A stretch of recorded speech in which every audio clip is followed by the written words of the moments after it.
Okay, so now we are going to do the second part of this assignment, which is trying to create the other elevation, which is the side view of the table. Now, if you remember, that's the side view, okay, on that side. Since it's a cube shape and the table length and width are the same, well, you're probably gonna see that that's basically the other side, which is this side, but it's mimicked here or copied here. So let's do this because drawing it is not problematic, but we need to know how are we going to extend those imaginary lines to create the view or the side view of the table.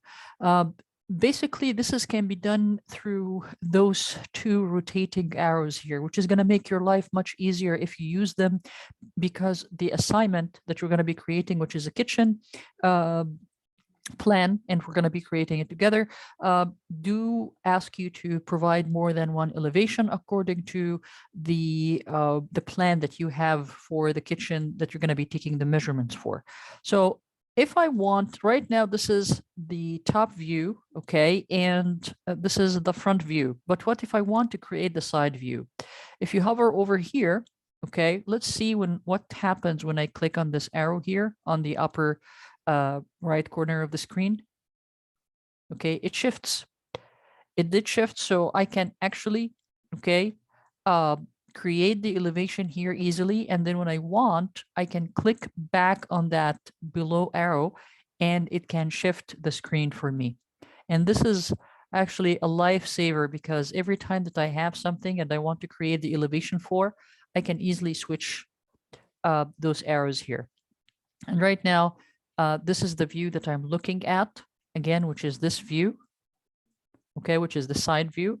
So this means that I basically will extend those lines exactly like what I have done before with the line command.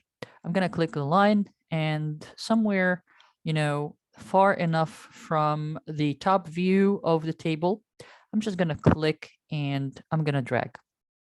Okay, and then I'm going to click again to end the command and click escape on my keyboard.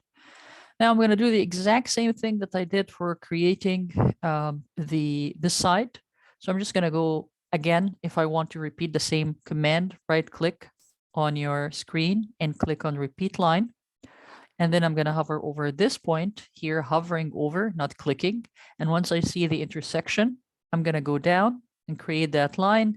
Now I have the intersection turned on as the snap, and take a look at my screen. What are on the status bar down there on the right side corner of my screen, what is turned on? Ortho is on, object track on, and object O snap is on. So I'm going to click once I reach the horizontal line, and then I'm going to go up. If you remember, this was supposed to be 450. Enter. Okay, I'm just going to zoom in so you can see better.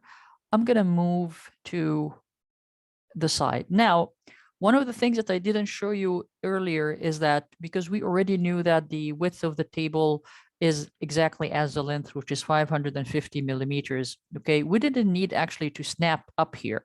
But I can actually do is that if I have an elevation, okay, of a room, and I'm actually extending the elevation lines from the room top view or the plan view, I can do this.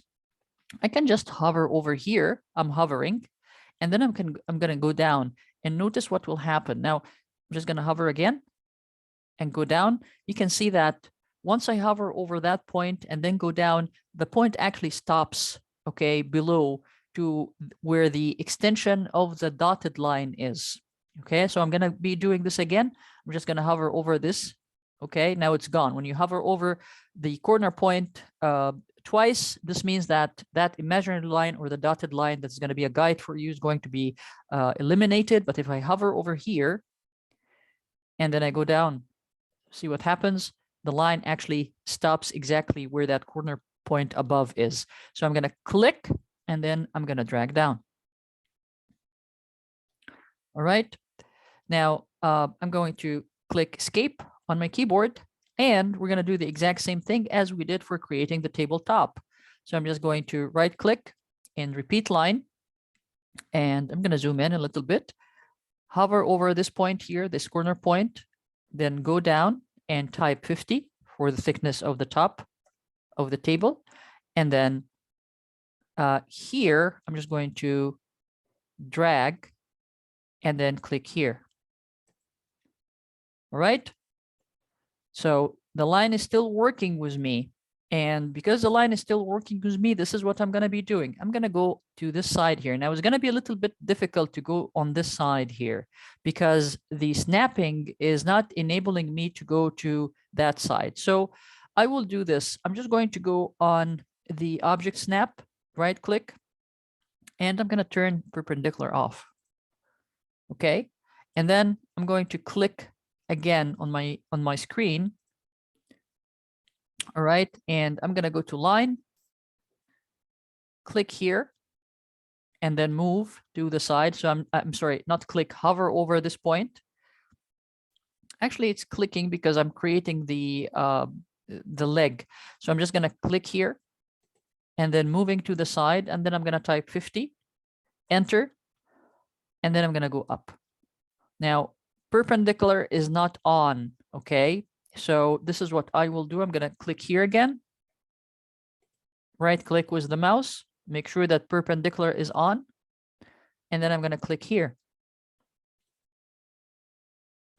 Okay, so escape on the keyboard, and then we're gonna repeat this again.